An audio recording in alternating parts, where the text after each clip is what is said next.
Now, were you born in Olympia, or did you? Mm-hmm. So you grew up fully in Olympia. Yeah. Am I on now, or when are we starting this? Oh, maybe Huh? not. Oh. Yeah, we're on. Oh, are we? Yeah. Oh, well, okay, fine. Sure, I was born here. I was one of the last kids that was born in the old St. Peter Hospital up where the totem pole is across from the General Administration Building. Myself and, well, she's got to be a distant cousin of yours, Sally Fullerton. She and I were born, I don't know, she was born maybe, I don't know, a few weeks after I was. And then after that, the building, when we were probably cried so loud, they decided to tear the place down. So they eliminated that and they built the one up on the west side. That's funny, because when you say the old hospital, of course, my first thought goes to... No, this is the old hospital, right. Yeah. And of course, we lived up on Water Street. When I was born, we lived clear up on 25th in a little old house that went down. I don't know if you know the little old road that goes down to the water, where, well, at the end of 21st and Columbia. I mean 27th, 24th and Columbia, up past the Lord Mansion and the museum. But anyway, there was a little house there where I was first born. My brother was born here too. He was born actually in a home on 17th Street. So. Oh, okay. When did your parents come? Had they been here for quite a while, or? Yeah, they came here. They got married and came out here in 1909 or something like that. Yeah, they moved here they were both from a couple little towns in Iowa, just across the river from Omaha, or Council Bluffs, really. And they matriculated out here. My dad went to work first off for the paper here in town. Then he ended up working for what they called the War Camp Community Project in World War I, which was in Tacoma. So it was a WCC?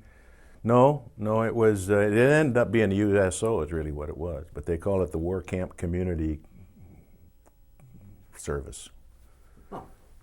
So now you were born, are you Dad's age? I'm a year behind him, yeah. So I was born in 24. 24. Mm-hmm. Yeah. Went through all this same school. Did you go, so you would have gone to Lincoln then also? No, I didn't, no. We lived up in the, we lived up where I said, up on Water Street, the end of Water Street, until 29, and my dad was manager of the Chamber of Commerce at that time. He had been a couple of times before that, and he got a job in Anacortes, in a mill up there, and we moved to Anacortes, and we're up there for 4 years. And then when we came back to town, it was about partly through the 4th grade, and we had a camp down the bay, which I know your dad knows all about, because he and I lived together down there for a couple of summers while we were both working at the brewery. Good cook, kept me well fed all the time. We enjoyed it down there. So when we came back, we moved down the bay, and it was the summertime, and then in the wintertime, my folks had rented the house uptown.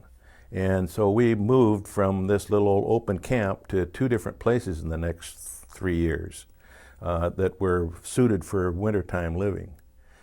And so then in the 8th grade, if you can believe it, we moved back uptown.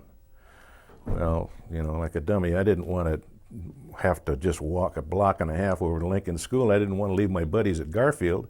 So I rode my bike all the way across town every morning and back.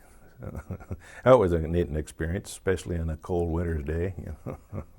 That's a pretty good little ride. Huh? Yeah, it wasn't too bad. Down the hill and go, of course, up the hill of Harrison, but that wasn't too much of a problem, because in those days, the big old trucks didn't have an awful lot of power. They couldn't go up that hill very fast, so I'd wait till one comes along, grab on, and let him pull me up the hill. Get to the top? Huh? Yeah. Zip right to the... Yeah. Huh. I always like to tell a story on the way over. A lot of times, if the weather wasn't very good, in the so it used to be the insurance building, they had the hallway that was down the basement, and they had about two steps going down into it and a couple going up. I'd ride my bike all the way through the hall early in the morning and keep myself dry at least that far. That probably made a lot of a lot of people happy with yeah. the fact of some kid screaming through there on his bicycle. Well, there wasn't anybody there too much at that time of morning yet. Yeah, Olympia sounds like it was so different back then. I mean, it was still a real small but working community. Oh yeah, yeah.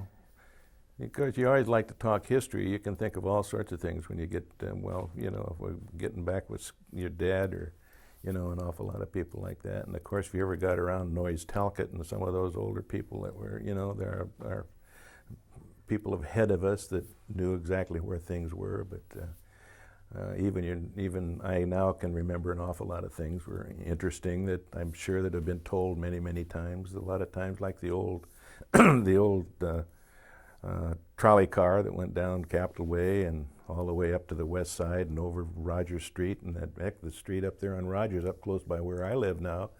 The track is still in there. They've never taken that track out, to my knowledge. It goes all the way up to at the end of Rogers. Then they had a turnaround up there, and they'd turn the thing around and come back. Remember, there used to be a guy who was a distant relative of Governor Stevens that wasn't quite all there, and he always liked to ride that, but he never thought that thing was going to stop for him. It was really kind of fun to watch him because he'd get out there with his umbrella just waving it down right out in the middle of the track to get the guy to stop the trolley so he'd get on. That's what Olympia's missing nowadays. Is they used to have a lot more characters like that. Like you talked about Noah. Yeah. There used to be the Tin Man. He had foil on. He was afraid of the radiation coming down. Oh yeah. Then we had the Juke family that we called, that were all the Fame family. You know, they'd been producing each other together. What's the term? I can't think of what it is. Incestual. A little incest going on there, and they came down. There was about 5 of them, and they came down the road. Always the old man would lead, and everybody'd follow along behind them. You know, different sizes all the way down, at least 3-4 feet behind. They come down through town, get their stuff, and go back. Family of ducklings. Yeah. A lot of good memories talking about back in the down on the bay, in which you know, your dad and I spent an awful lot of time down there with the homes that we had. And one of the grocery store guys, Mr. Crable, and his home is still out there by Athens Beach, which was all built out of rock and everything. But in the summertime, he had about a 18-foot boat that old Henry Long had built, and he had a little old Alto motor on the end of it. And in the nice afternoons, anybody want any groceries, they'd call him up, and he'd load it up on his boat down at Percival Dock and deliver it on his way home. So you could get him to deliver the groceries for you. Then there was another guy that had a farm out on Clay up in the north end of Hartstein Island. And once a week in the summertime, he'd come in with his vegetables and his fruit and everything, and he'd row to town and sell this all the way into town. And he'd have it all sold by the time he'd get to town, and he'd spend the night in town, I think probably in a tavern somewhere, and then the next morning you could see him rowing back out home again. Spent all his money. Yeah. That's because right then you're kind of coming out of the depression, and again, Olympia is a working community, and kind of sounds like everybody knew everybody still back then. Oh yeah, I think so. Of course, my dad used to walk to work from down the bay. My brother Don used to walk until school got out when we'd moved down the bay from uptown.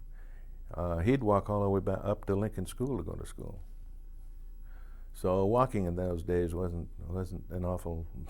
Everybody didn't seem to mind too much. I don't know if they minded or not. And of course, all the mills along West Bay Drive, and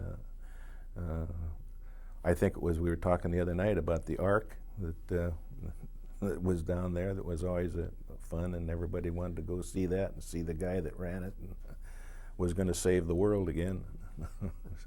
That was the interesting part. Yeah. I used to work after the war. When I lived at the camp, the first job I had was down at the mill at the end, which is only about 3 blocks from where our camp was, old Buchanan's Mill. And I'd either paddle my canoe down there, depending on the tide, or I'd just walk down the beach to it, and that was always kind of a nice. That was one summer. So that would have been north of Delson's mill. Yes, that would have been. It was the last one. It was the last mill, or the first one going to town. The last one coming out West Bay Drive. Yeah. Yeah, it's amazing how quickly you forget what it was like. I mean, I just barely remember. I mean, I remember Delson and when Hardell was really going reliable and everything like that, and all the log booms out there were now, not there. Yeah. Well, there was at least 4 mills there at one time, all the way up and down. A lot of the old incinerator pods, you can still see it there. The one of them that's down off to the left of where we live now is slowly disintegrating, the big old base pod for it. Call it Rat Island now. But it keeps kind of folding away. But right down in front, just a little bit off the edge of where the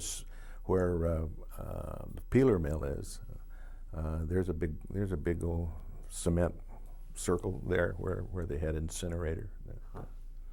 Now you were what high school class? You were class of 1942. Yeah. So you were in high school when Pearl Harbor got bombed then? When what? When Pearl Harbor got bombed, you were still. Oh yeah, sure. I remember a kid calling extra, selling papers. He was clear up in front of our house, walking by selling these papers, announcing about the war, and I had no idea where Pearl Harbor was, of course. So that was kind of a shocking type of thing. Part of the thing you might be interested in is, we had quite a few Japanese kids that in school. I played basketball with one of them in junior high, and I had a couple of other friends that, and one particularly that a day I'll never forget is it's about this time of year. As a matter of fact, I think there was something in the paper about it or on television the other day about the commemoration of the day that they gathered all the people up and took them down to the camps. And I sat next to a little gal by the name of Minnie Yasui in a cooking class that we had. And we were up on the top floor of the old high school.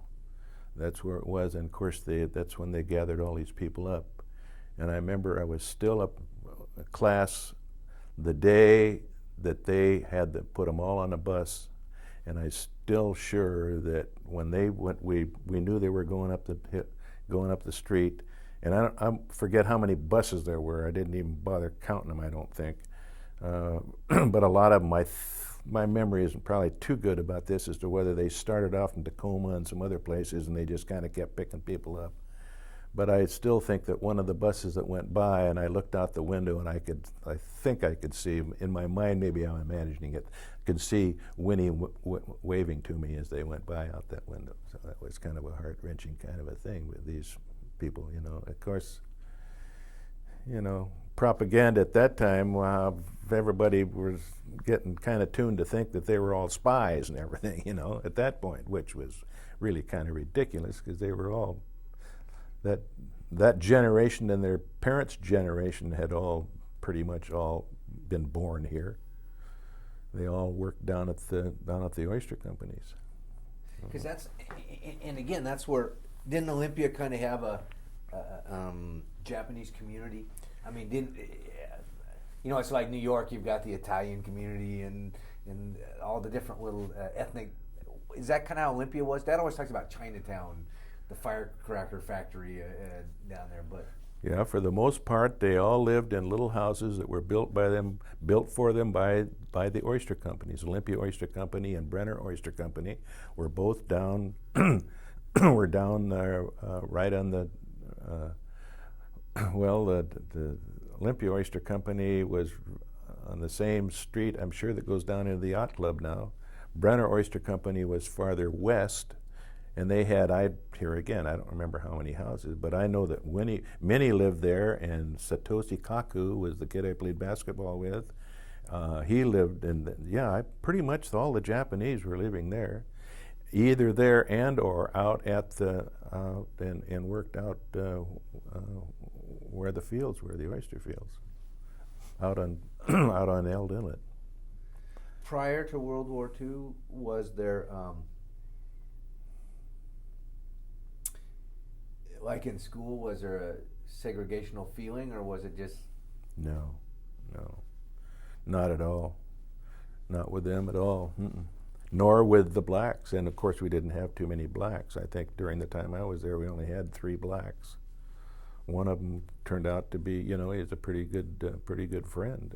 He ended up being the Yell King his senior year, and he played football. And the other one worked on the paper, and in school. Then there was another one that worked down in the garage downtown for. Here again, my memory goes bad when I'm trying to think of something. But he was, nobody felt that way. Nobody felt that way at all. Where did you guys have a high school hangout?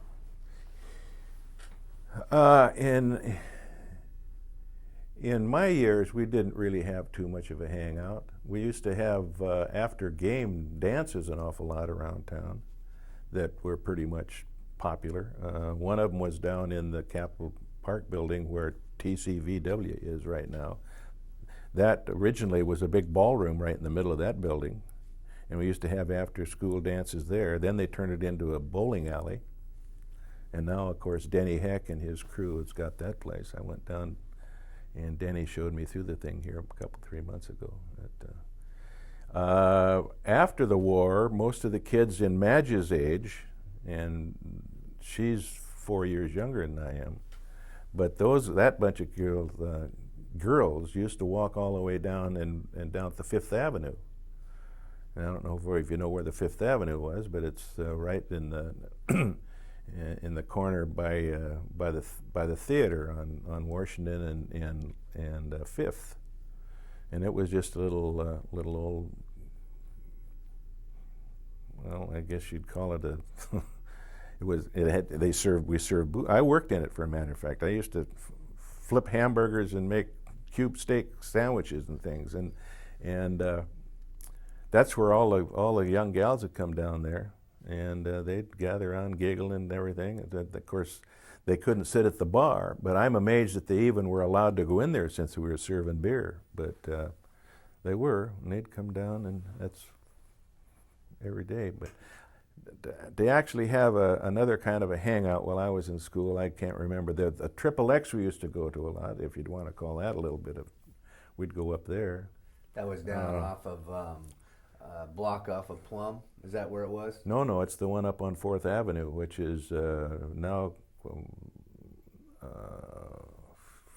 my mind, this is, it's up with, huh? Ribeye. Huh? It's the Ribeye. Yeah. It Okay. originally was a Triple X, root beer Triple X place. Yeah. Yeah. So when did you how did you decide to get in the service? When did you? I didn't decide that. You didn't decide it. Well, that could start another little story, Carl. This was after I graduated. I went up and I worked up for the on the firefighting crew up in the Hamahama River, and so I had one more year. Went to the University of Washington and played basketball up there for the freshman team, as a matter of fact, until I flunked the course and couldn't play anymore. But before the first quarter was over, I got the call that I was going to be drafted, that I had to report. Well, my dad happened to be a good friend of Ace Baker, who was the big shot in town, or if you want to call him that. He was the head of the draft board.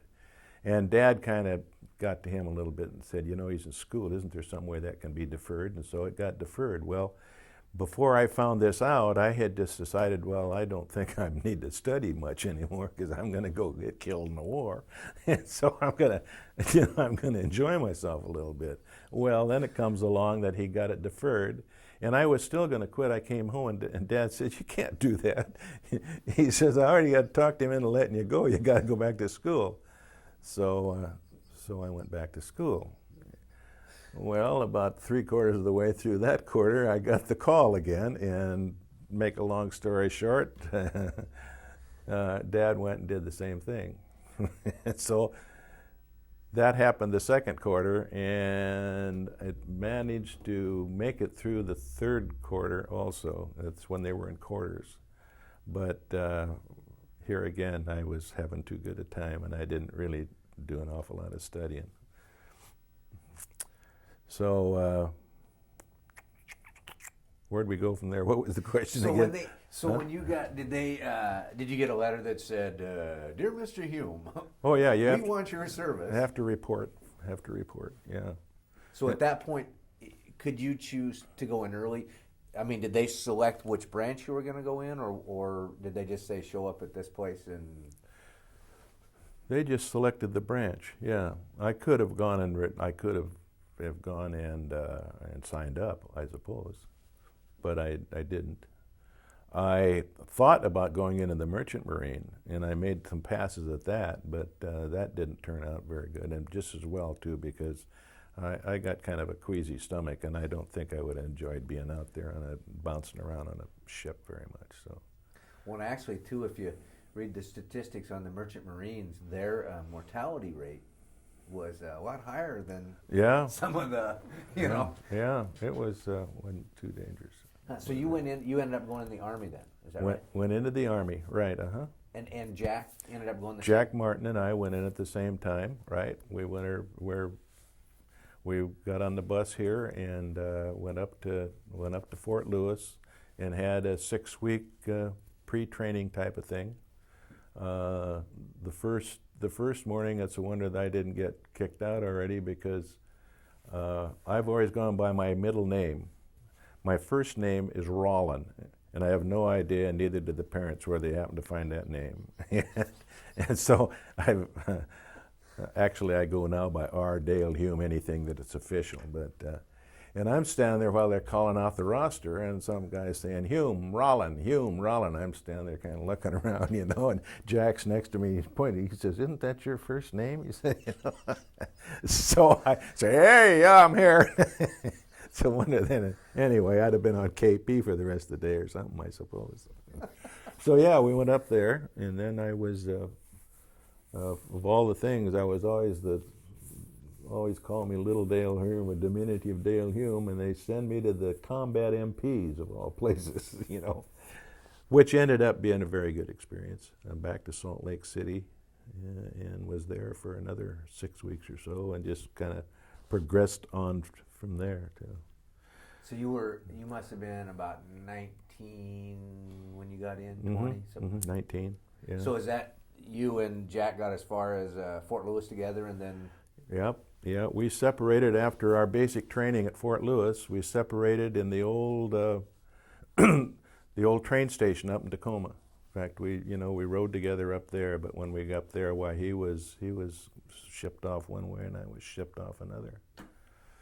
What, as a kid of that, do you remember what was going on in your mind, or were you just a 19-year-old kid going, "Hey, I'm in the Army now"?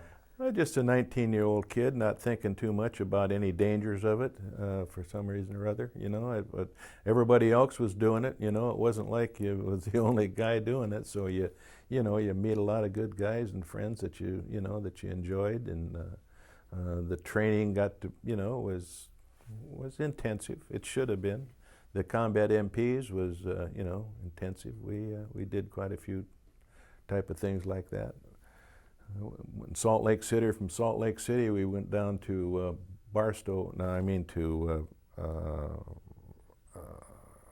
Camp Carson in Nevada, which is by Hoover Dam, and had desert training there. Since they had us out trying to dig a foxhole in the sand out there, you know, we figured we were all going to go, go out to the Pacific.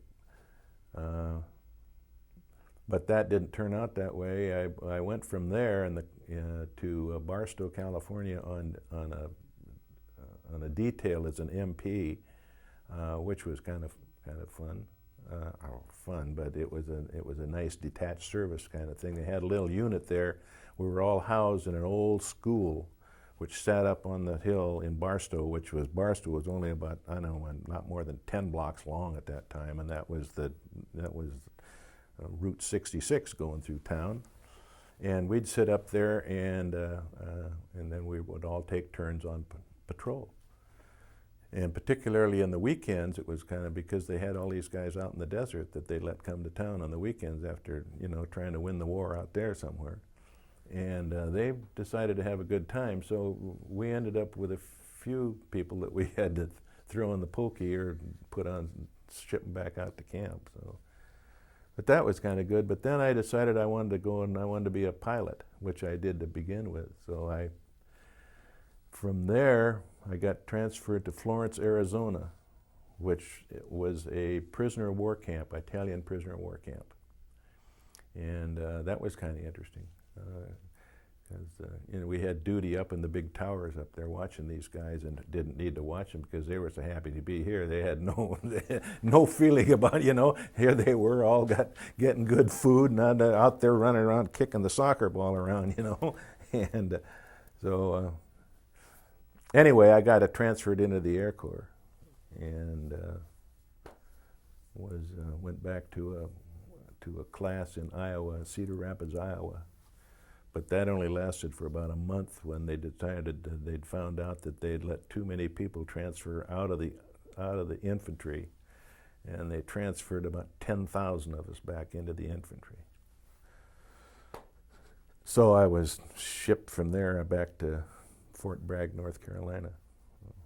Back in the infantry. And the MP part of it, or now no. You moved out of MP? No, I'm and a into foot soldier. Okay. I'm just an old doughboy. But I ended up being what they call a runner for a mortar runner.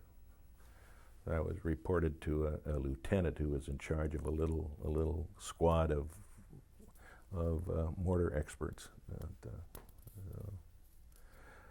But here again, amazing thing happened. This was 11 months later, and of course Jack and I kept track of each other all the time. And 11 months later, finally, I got a leave to come home. I got a 19-day furlough, and so I took the train all the way home. My mother happened to be in Iowa, where she was born, and I stopped off there for a day with her, and then she and I came back. And I think it was about the first or second day that I decided I'm going to walk downtown and see what's going on. And I'm walking downtown, and I ran into some old buddy that I knew, and they said, "Hey, did you know Jack Martin is in town?" And I didn't know it. So sure enough, there we were. We spent the next 4 or 5 days putting his boat back in order, and getting it ready, which he had built when he was a freshman, an 18-foot runabout. And the next 2 days we went around to 5 different liquor stores, because you could only buy so much in each liquor store. And we loaded it on the boat, and the next bunch of days we had our girlfriends out in the boat running around the water having a good time. Then we separated again, and believe it again, I went back and was transferred into the air. This was before I got out of the thing. No, this is afterwards. I was sent down to Texas, Shepherd Field, Texas. And I'm laying there one morning about 3 o'clock in the morning, and somebody's shaking me on the shoulders, and I look up, and it's Jack. And he'd done the same thing. He'd wanted to transfer, and he got transferred that far. But then they transferred him back because of his eyes weren't good enough. So that always amazes me that, I mean, today we have cell phones, everything like that, but I listen to these people talk about traveling to all these different camps, and then they get over Europe or South Pacific, and they still could find their buddies. Yeah. There's this war going on, but yet they're still 18, 19-year-old kids that are being kids on top of it, it sounds like. Yeah. Now, are you, at this point, in your mind, are you thinking that the training's for real and that you're going to be shipped out, or are you thinking, oh, we're just going to train forever? And no, by the time I got back back to Fort Bragg, it looked more and more like we were going to be going over that particular division. It was the 100th Division, and which we did. We shipped over. Forget the name of the ship we were on going over, but that was kind of interesting too. A couple little interesting sides, as long as these are the type of things you want, is that I got put on night KP duty, or kitchen duty. And one of the first things I was asked to do is to go into the big cold box freezer locker and get a couple of boxes of fruit, canned fruit, and bring them out and open them up and put them into a big old dish so that, they could. And would you believe it, when I got that box and I put it back out there and I looked at it, and it says Olympia Canning Company on it. So a little touch of home got from there. And that was kind of interesting. The other interesting thing was that I got to be a pretty good egg cracker. I got so I could pick up 2 eggs in my hand at one time out of these 2 big bins that they'd give you. I'd pick up 2 eggs and I could crack one and throw the shells away and crack another one and throw those shells away, Sometimes maybe the shells would get away from me, and one time you'd get a rotten one or something, and I started picking around, and the chef came, "Oh, leave it in there." He said, "That doesn't make any difference," so it gets stirred up all together. Yeah, when you're dealing with those quantities, what's one bad egg in there? Oh, yeah. Then another time we were talking about something like that is out on the firing range. We got a firing range. I was on this detail again one time before we went out in the morning making sandwiches. And so we'd make sandwiches on a table across from each other, and we'd make them so fast that the guy on one side was in charge of taking the bread and putting the bread down for you, and I was in charge of, my side happened to be, when we were making, they were strawberry sandwiches, some kind or another, strawberry jam in great big cans. Well, you'd think you'd use a spoon. Well, no, that chef says, "Go wash your hands. When you come back, you just dig it out of there and spread it on with your hands." And then you'd fold it up and put it here, and the guy would lid it, you put this down and fold it up. So, you never knew what you were eating, I don't think. Oh, boy. So where did you, you ended up over in Europe, is that right? Yeah, ended up going in going into Marseille. After they had chased all the Germans out of southern France, and we followed that route up the Rhone River, and of course we passed an awful lot of tanks and dead Germans and everything as we'd go up the river, and all the planes just came along and strafed them all while they were going, and they couldn't, and then the bulldozers would come along and shove them off the road, all this stuff, so we could get on up through. So that was kind of interesting too. Do you remember your first recollection of I'm in war? I mean, where you really knew that you were in the war? Well, it was the day I was wounded. Prior to that, well, I might have, because we went. The first thing that made us mad, or made me mad, was after we'd came into Marseille, and we went up to a little town called Aix-la-Chapelle, which is north of there, for a while, and we bivouacked out, and it was raining and terrible and cold, and we went out and gathered up some wood around, some scraps of wood off of trees, and kind of bent it back. And can you believe it? The officers came back and said, "Hey, you can't do that." He said, "French don't want you taking their wood." And I thought, those Frenchmen, here we're over here saving their country for them, and we can't even have their wood so we can keep warm. So that was kind of a maddening type of thing. And then we went from there and got on this caravan and went on up. Funny thing is that they didn't have American soldiers driving these things for some reason or other. I guess they didn't have that kind of a that part of the army unit, so they had Frenchmen. I guess because they knew the roads better.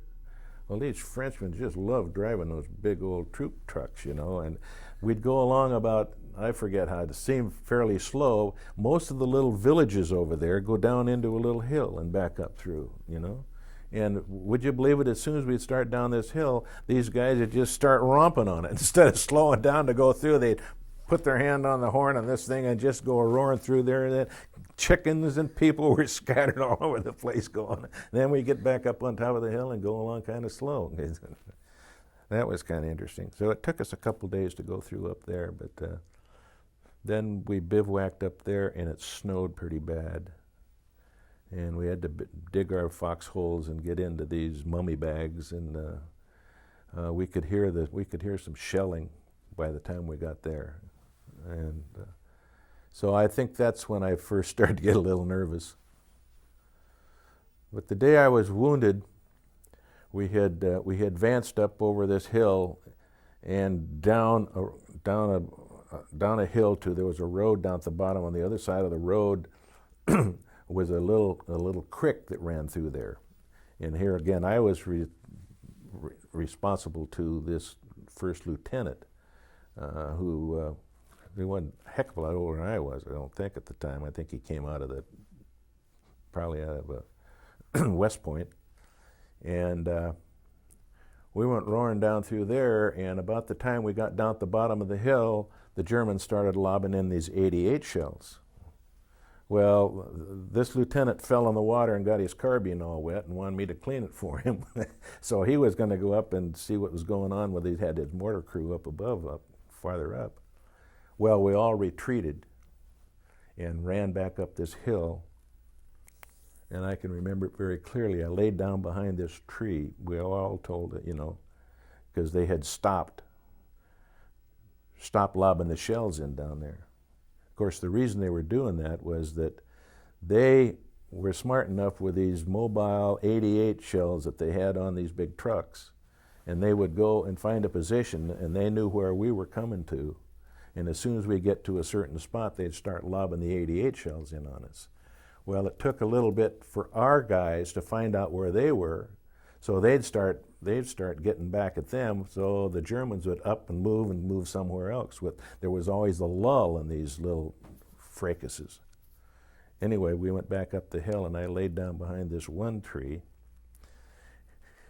And then we were told to get the heck out of there a little bit, back a little farther.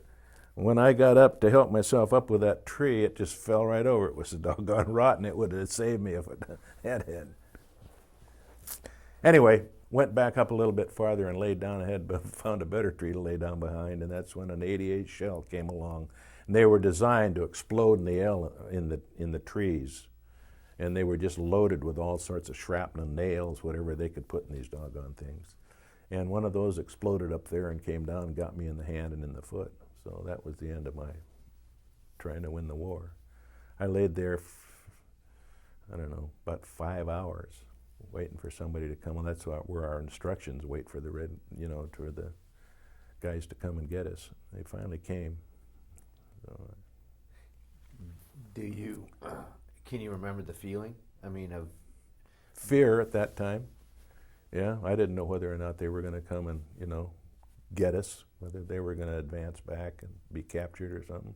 And being wounded, I couldn't do anything. I could have actually. I got up, so my hand was had a shell fragment went through the hand, went through one way and came out the other. It got into the right part of my foot, and of course the medic cut my boot off, and they did what they could just to kind of wrap things up a little bit. So, but when they finally came for us with the ambulance down on the road down there, I didn't try to walk on my foot, but I think I probably could have. But I had to hop because I didn't have a shoe or anything on it. So that medic came up and helped me down there, and went into a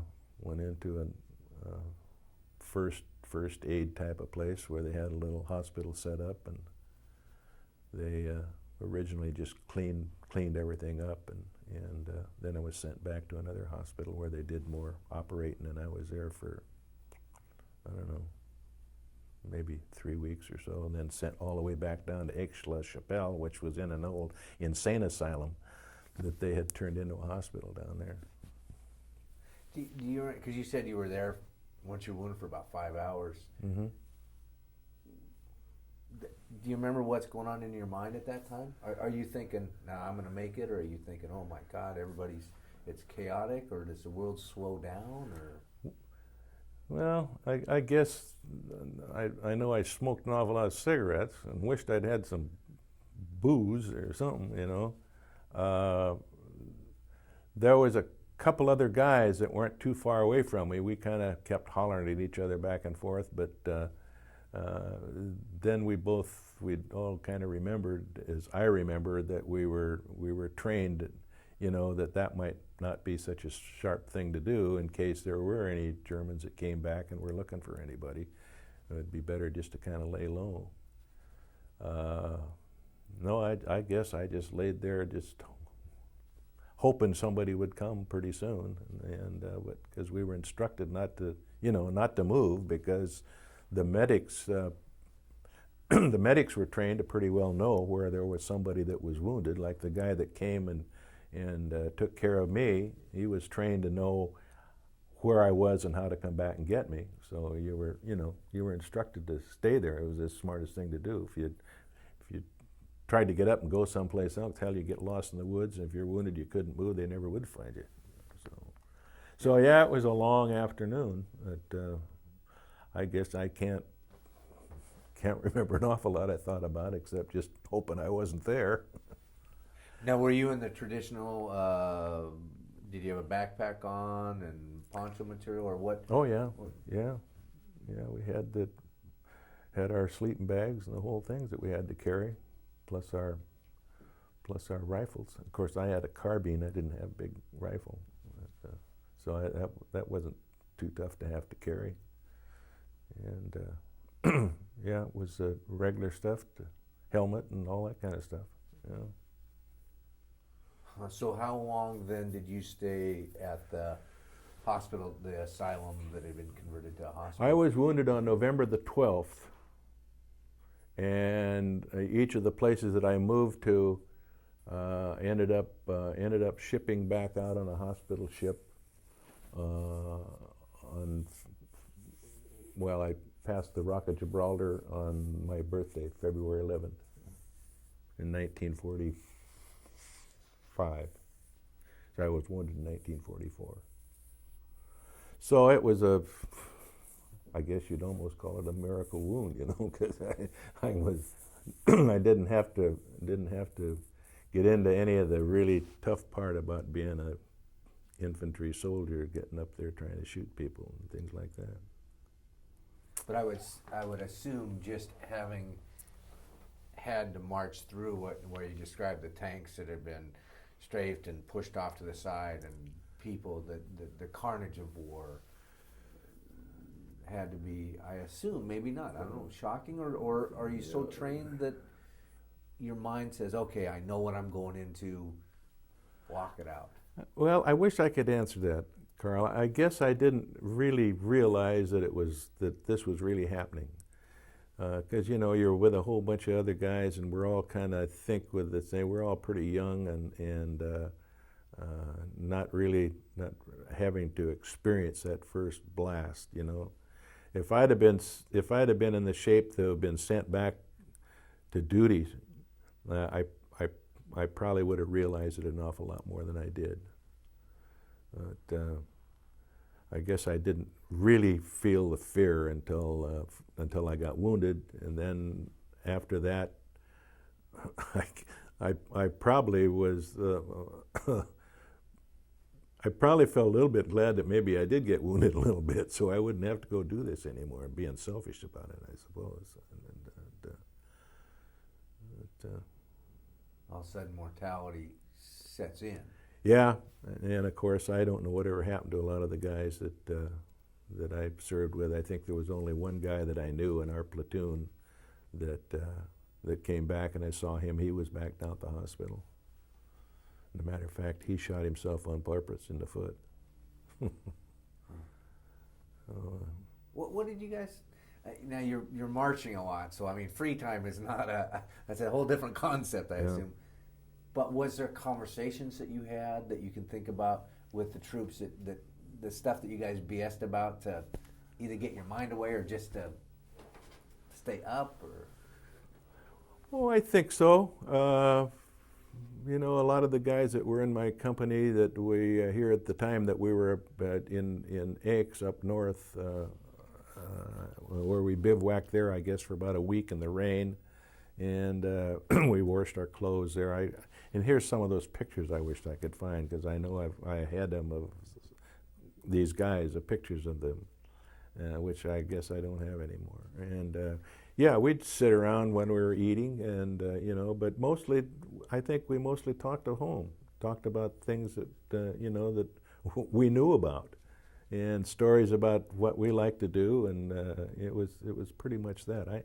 I think that's pretty much the case of most of the people who have gone, of the guys, the GIs, or any of the service people that have done this type of thing and really actually gone into war. I think mostly that's what they think of, are the good times, you know.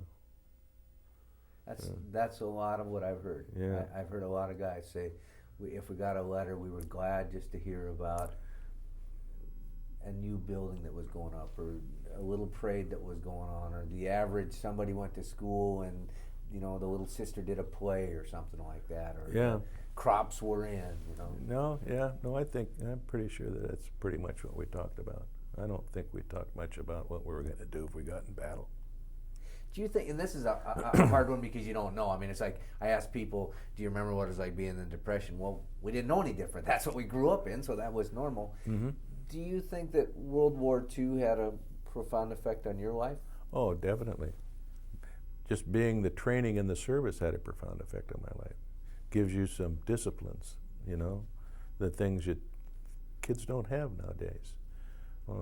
I've always thought it's too bad that a high school senior, when he graduates, can't go off to basic training for maybe 6 months at least, you know, and get into a place where he's got to learn to respect authority, and he's got to learn to be humble, and you also learn how to do.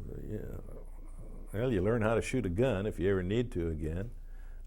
You learn how to, well, I don't know, I guess I can't enumerate too many things, but you learn how to make your bed, you know, how to shine your shoes.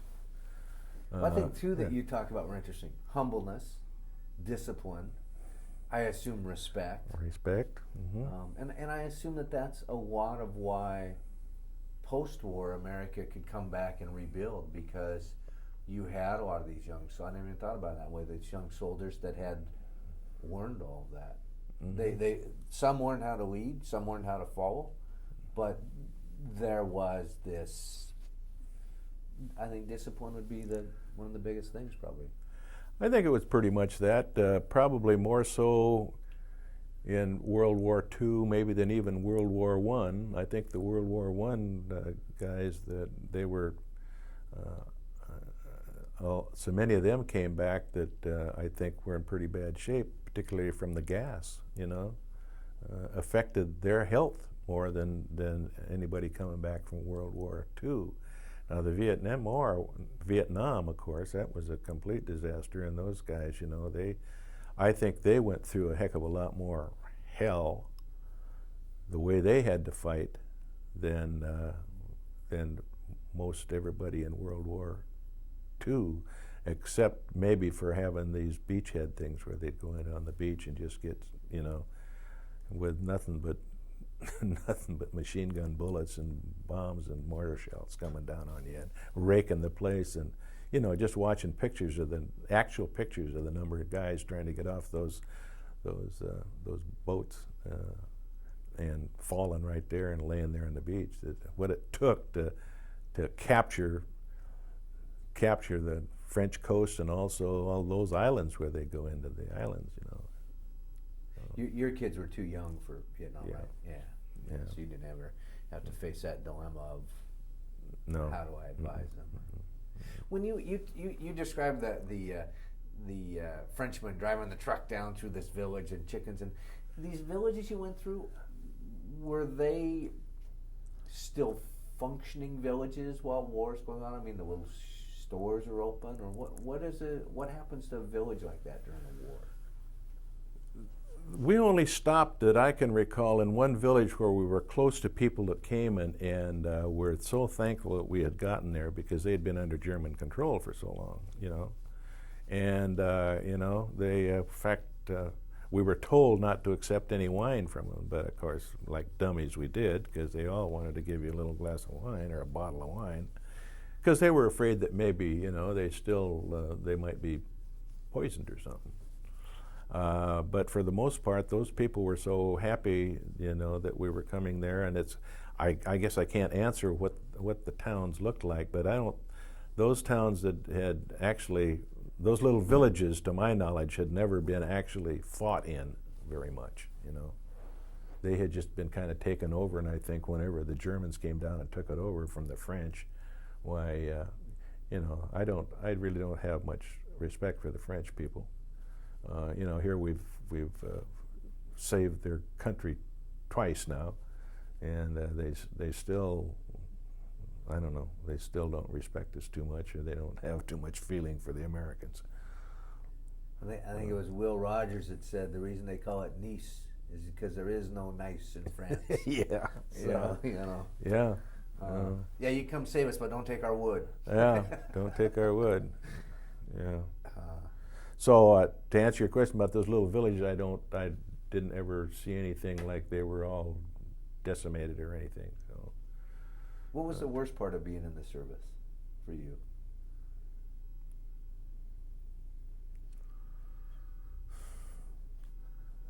Oh, getting back to probably the even though it was good for me, the strictness of it, and some of the people that you did, some of the officers who thought they were winning the war, that you know, that were a little bit outrageous in what they wanted to, you know, try to do to get you to be a soldier.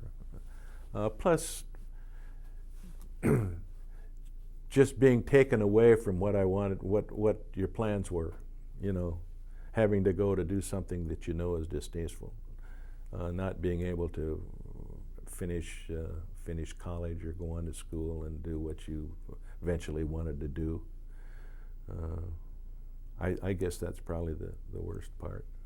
But it really, looking back on it, it wasn't it wasn't that bad, you know. Great experience, really. What the heck, I got to go to France. So there were some people in the service that were, shall we say, a little over-enthusiastic, or took their own mindset of how they were going to train you and make you a man? Some were, you know, had probably never had any authority before, and now all of a sudden they had authority and they wanted to tout it, you know, and it was unreasonable. My first captain or control of the unit that I was in was the first guy in Salt Lake City in charge of the first deal at the combat MPs. And this guy was a New York cop. And he thought he was something else because he wore jodhpurs and he carried a crop around and the whole thing. I think he'd been watching General Patton's thing, you know. So he was a little arrogant and a little bit, you know, a little bit overbearing in his way of treating the soldier, instead of, you know, you didn't get complete respect for him because of his arrogance, you know, and he didn't need to have that arrogance. And he was getting it because he probably had never had it when he was a cop, because somebody above him had been that way, and so he thought that's the thing you got to do. Now I'm the big boss. I'm gonna, you know, I'm gonna show my authority. Is there anybody that stands out in your mind that you think back and you really respect from your time in the service that sticks out to you?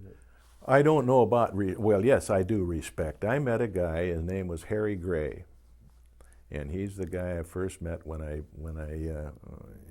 in the combat MPs, and we went to down to Camp Carson City together.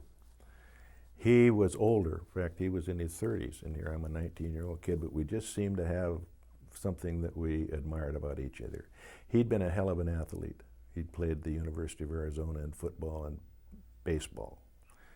And we had a little softball team, and we had played some basketball. And I wasn't too bad a basketball player, and he respected that from me. We played baseball, softball, and the first thing I did, and I never could hit the ball very good, the first thing I did to pitch, I hit a home run, and he thought, hey, you know. We ended up being really good buddies when we were transferred down to Arizona. And that was a dry city because it was a government camp. And we were in an old barracks that they had used when they built Hoover Dam. And 9 miles out of town towards Los Angeles was this place called the Railroad Pass Casino. And that was the first place where you'd get a drink. And he and I used to be able to sneak out at night and hitchhike out there. And we'd hitchhike out, and when we'd get there, we'd pool our money. And he'd go roll dice. No, first thing we had to do was to drink a tequila on the rocks. And I'd never done this before. And he taught me how to do this. And of course, to do that, I don't know if you know how to do that, the way you do it is you lick this and you pour salt on it, and then you got a little hunk of lemon, and you lick some salt, drink your tequila, and then squirt some lemon into your mouth. Oh, it's delicious until you have well, we'd have one of those, and then he taught me how to drink an Old Granddad Presbyterian. And that was Old Granddad Presbyterian, was Old Granddad with 7-Up, and top it off with soda so that it wouldn't be too sweet. So that's what we drink. Well, he'd go over and roll the dice, and I'd go play blackjack for 2 bits. That's all you'd had to play in those days. Well, you could play more, but that was the minimum. And I'd play along at 2 bits, and golly, I don't know whether the dealer was nice to me or not, but I'd make $2 or $3 or so. And then if I'd start betting 50 cents, he'd take it away from me, you know. But anyway, I called him Pop Gray. He called me Country, because I was a country kid from Washington, where my nearest neighbor lived 50 miles away. And he was just a great guy, so we became very, very close friends. He had a wife that would look just like Rita Hayworth. He called her the Duchess, and she was really a neat gal. But he'd come back over about 10, 15 minutes and lose all his money and want me to have you made any? He says, well, I didn't, and I'd have to give him some back. So, yeah. That's the one. And I saw him a few times afterwards when we lived in California. We'd stop. He ended up being the West Coast manager of Johnson's Wax Company. And he was just a salesman for him before he went into service, but he ended up being a top guy. And we'd stop and saw him a couple of times. So yeah, that was the one guy I would admire that left the biggest impression on me. Because actually I wasn't around any others long enough in the times that I changed back and forth here and there. Yeah. The other guy I didn't like was the guy when I had transferred. When I transferred, this guy had gotten some respect for me, and I'm telling a lot of stories here. I don't know if these are what you really want, but they're things that. When I worked for the Forest Service, I learned how to climb a telephone pole, because we'd fixed all the poles up the Hamahama River all the way down to the road, the highway, the loop highway, 101. And so I learned how to climb those with spurs and go up there and do the line up there. When we were in Florence, Arizona, they had a firing range out on the desert out there where they had a whole bunch of poles, and they had things that were moving all around the sky, and also so that you wanted to shoot it. And one of them got off the track, and so he called. This is my buddy, the cop. So he called and sent a guy back to the base to get him a pair of climbing spurs. And they bring these climbing spurs out to him, and he puts them on, And he starts trying to climb this thing, and he gets up a little bit, and he slips down, he gets up, and he keeps falling down, and and he had no idea how to use them. And Pop over here says, "Hey, Captain," he says, "country knows how to do that," because I told him that. So I'll be darned if I didn't go over and go up and fix the darn things. And I was a hero to this guy from then on, because then he had me out there fixing all of them for a couple of days. So I was kind of in his good graces, and I think that I was getting close to maybe getting a promotion to a corporal or a sergeant or something when I requested this transfer, and I got the transfer.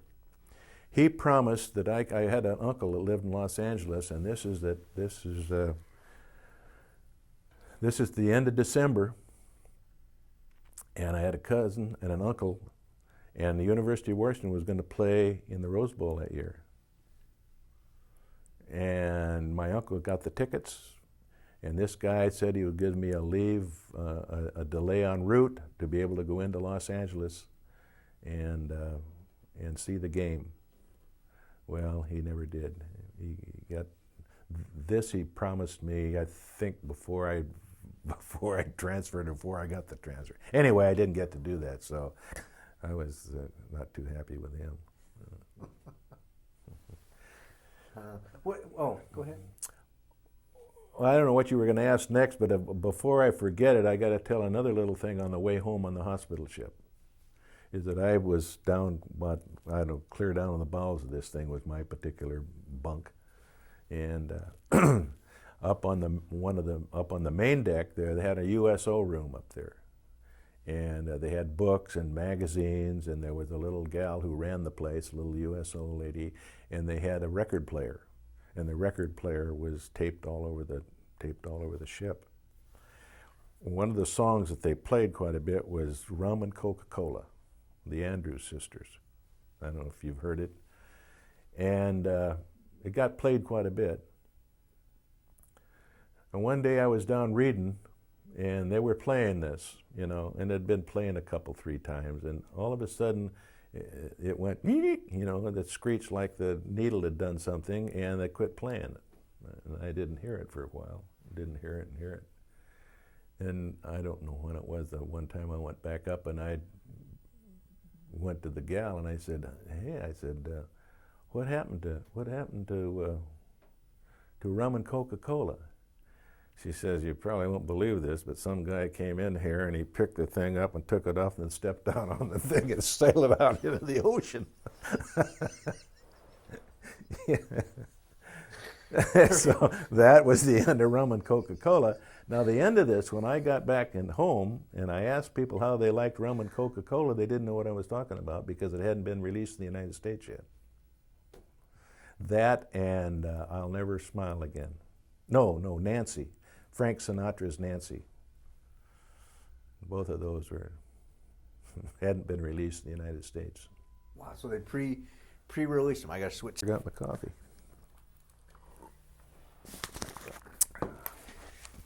Was there a best time in the service?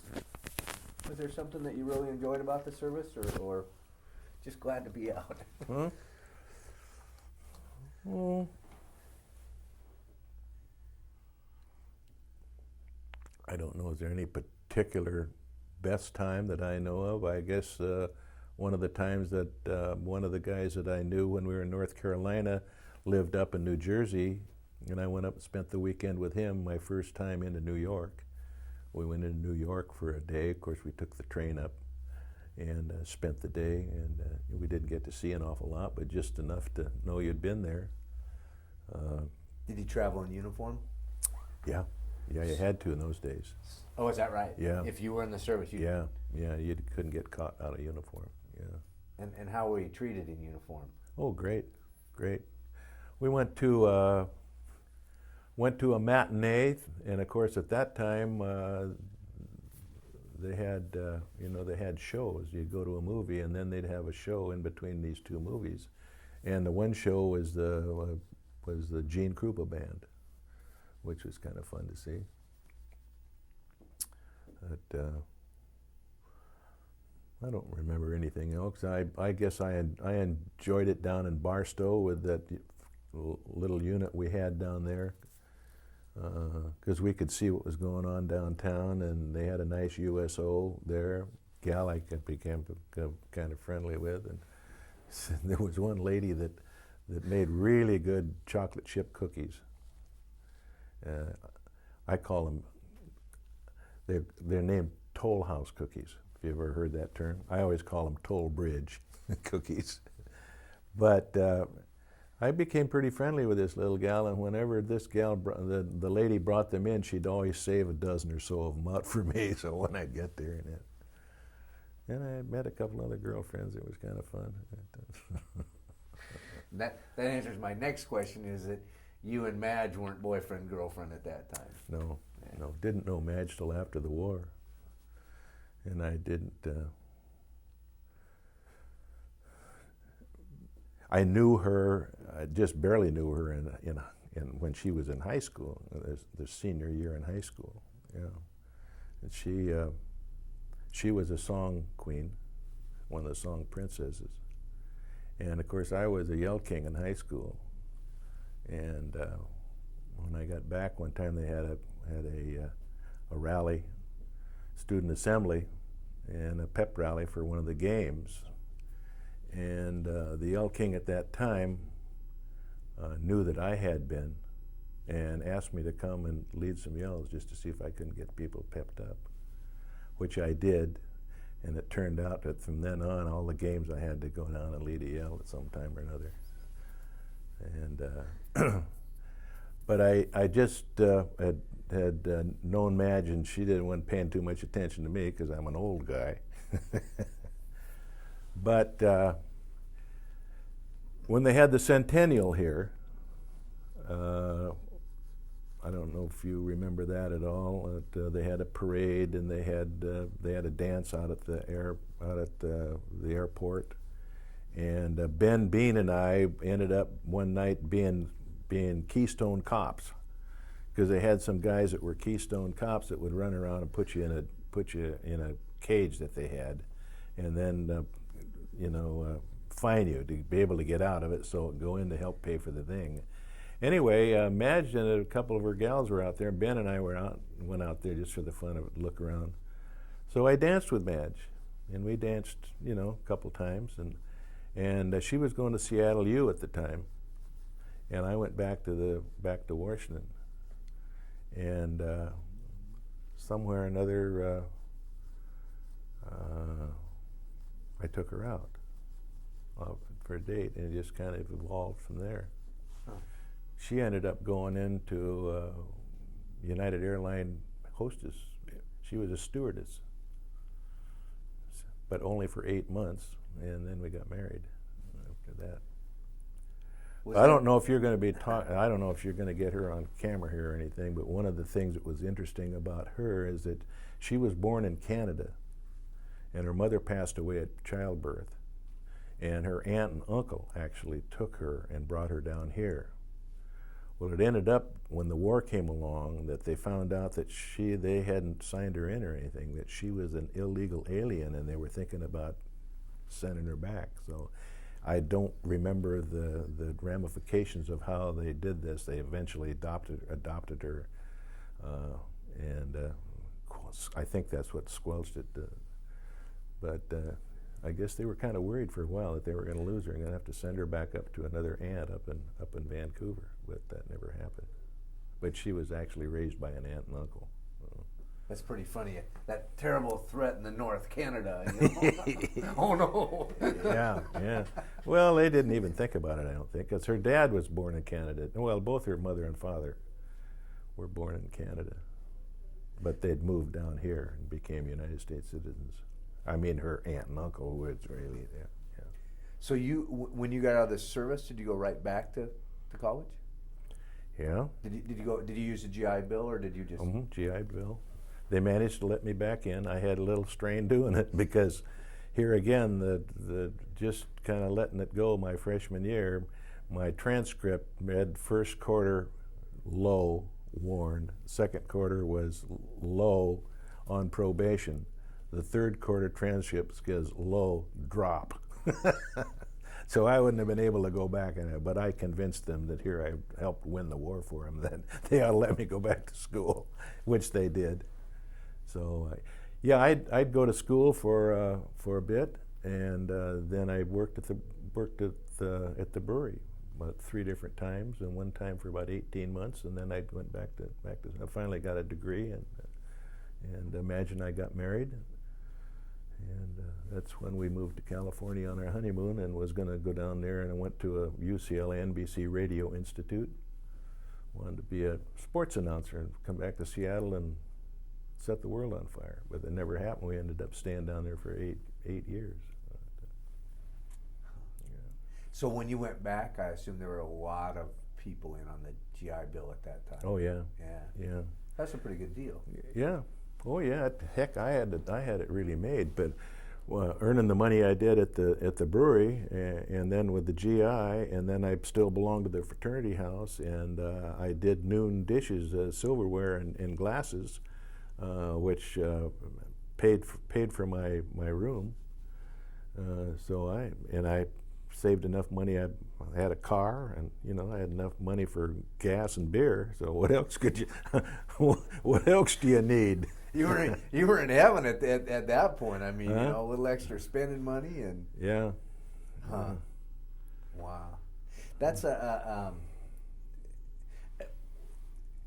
history books make it sound like pre-war and post-war there was just an amazing difference of attitude, just because things were growing and moving after the war. Is that how you perceived it? I mean, going back and all of a sudden America was strong again, or as a 19-year-old to 20-some-year-old, did you have that perspective? Well, I think here again, you ask about the experience of the Army and the service. I think so many of us that did go back and went back and had been in the service and lived in the fraternity house, were older, not only in age, but in ways of life and things that we knew, more of a dedication, Several of the guys had become, officers, quite high officers, in the Navy and the Marines, and so, and they had their dedication to how they wanted to finish up their schooling. And of course, quite a few of them had gone through, close ones, friends of mine, had gone through the Navy training thing in college. So they had pretty much gotten a lot of their degrees, or closer to their degrees from that. But, so here again, I think that, I think we all have more of a sense of purpose than we might not have had. It's hard to tell. I don't know. Yeah, because you don't know any difference. Any difference. You can't look at it both ways. No. But I think you're right. I mean, I just think that, like you said, a different meaning of purpose. Yeah. It changes your life. You realize, hey, you now realize you're mortal, which when you're 19, you don't realize that you can do whatever. Well, I think I realized more because I was never an awful good student, but I realized more and more from that I would be able to get farther ahead in life if I had a college degree. Whether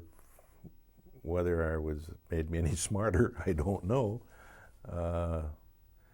I know in a lot of cases I was as smart as a lot of guys who were really bookworms and and studied awful hard, and and that's all they did, and doesn't make them any overall I don't know whether you want to use the word intelligent or smart or have the ability to do things that you think you're good at. And I ended up doing things that I thought I was good at least during my 8 years with NBC television. So, applied intelligence, I like to say it. That's a good word for it. You can be as smart as you want, but if you can't figure out how to use it in the real world, Hell, the guy sitting next to me in class may have been a bookworm, and he might have gotten A+ on whatever he's doing, and I might have gotten a C or a C+ or a B-. Doesn't mean he's going to get any farther in life than I was, because I had different kind of smarts than he did, maybe. And I think that's true with a lot of people. Definitely. Yeah. Did you lose any friends in the war? Yeah. But I didn't. We had a couple kids that that didn't come back. That Jack and I went in the service with. Yeah. Kids from that you from Olympia here. Yeah. Yeah. One of the kids' name was Wickstrom. Was his first name. Another was Dick Phillips, a Phillips boy. They didn't come back. And of course there was a couple that came back that were wounded, like Frank Baker. You know, Frank lost his leg when stepping on a landmine. And there was a couple others that I ran into from time to time who had been wounded, and but they maybe a little bit more serious than I was. But, I was probably really pretty lucky as far as concerned. I lost part of the use of my right hand, but it hasn't bothered me too much. Bothered me playing basketball, which was too bad because I really liked playing basketball. When you went back to the U, did you play more basketball or? Getting back to the freshman year, there was another guy who was all-state from Bremerton, and myself ended up in the first quarter being the starting guards for the freshman team. And we had a really good freshman team, and we challenged the varsity a couple of times and kept up with them. And a couple of these guys ended up playing later on. His name is Les Ethorn, and he and I sat next to each other in a medieval history course. How we ever got talked into taking that course, I don't know. But neither one of us knew Charles II from King Alfred IV, and this little old lady must have been 80 years old who was a teacher. And she couldn't, everything in her mind she knew, and she couldn't, the way she taught, she thought that because she knew it, and you read a chapter in the book, and the chapter's confusing unless you really get down and study it and memorize it. You're not gonna pass a test that she gives. So we both flunked it. And that meant that we couldn't play basketball the rest of the year. So that was really kind of disappointing. So when I came back, I turned out for basketball again. As a matter of fact, the reason I did, as long as we're talking about basketball, Eddie Camerano, who had Camerano Distributing here and had sponsored a team of us after the war, of local guys that played together, or played in high school. And we had a good team. We only lost 3 games that year, and we played in a little league of Aberdeen, Centralia, Shelton, and we ended up going to the regional AAU meet up in Seattle, which was the stepping stone to what they called in those days the old Phillips Oilers sponsored a team, but we we lost 2 games to the Alpine Dairy, who had ex-University of Washington stars on it, but they didn't beat us by much. The other game we lost was to the University of Washington freshmen, who came down. We put on a little demonstration of fundraiser at the high school, and these kids just ran our butts off, I tell you.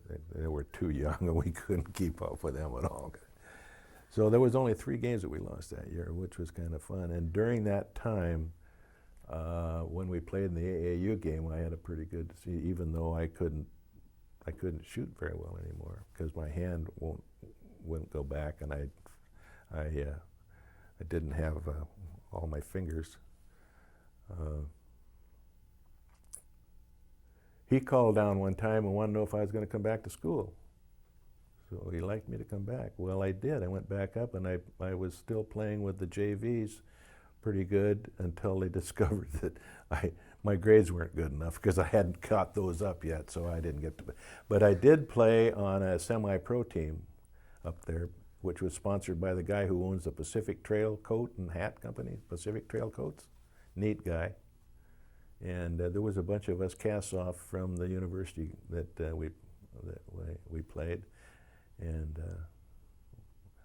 we played Seattle University one time when the 2 O'Brien kids were just starting out, the twins. So I like to brag about that a little bit, and don't put all this on the air, for God's sakes. But these two O'Brien kids, and Johnny O'Brien was really the kid who had started the jump shot. He would dribble one way and go in the air and shoot while he was in the air. And there weren't too many kids doing that. And he and his brother were pretty good little players, but he was a better shot than Eddie, and a little bit better ball player. And he was just eating us up. And so our coach, his name is Sammy White, and Sammy was an All-American for the university. He ended up being a catcher for the Boston Red Sox for years. Heck of a ball player, athlete. And he was our coach. And he says, Dale, go in there and see if you can't shut him down a little bit. So I did, and that was all I was thinking about. And I had been watching him enough to know that he, most of the time, would only go one way. He'd fake left, and he'd go to the right, and go in the air to the right and shoot. And so I just started hounding him on that, and I'd anticipate when he was going to fake and when he was going to go. And when he'd put the ball on the floor, I'd reach out and tap it away from him. Well, the second half came out, and I'm still checking him, and he's not shooting, he's not doing anything, but his brother Eddie is making all the baskets all of a sudden. Well, they'd changed uniforms at halftime. And I wasn't checking Johnny, I was checking Eddie. You couldn't tell them apart. Anyway. Wow. Well, thank you very much. I mean,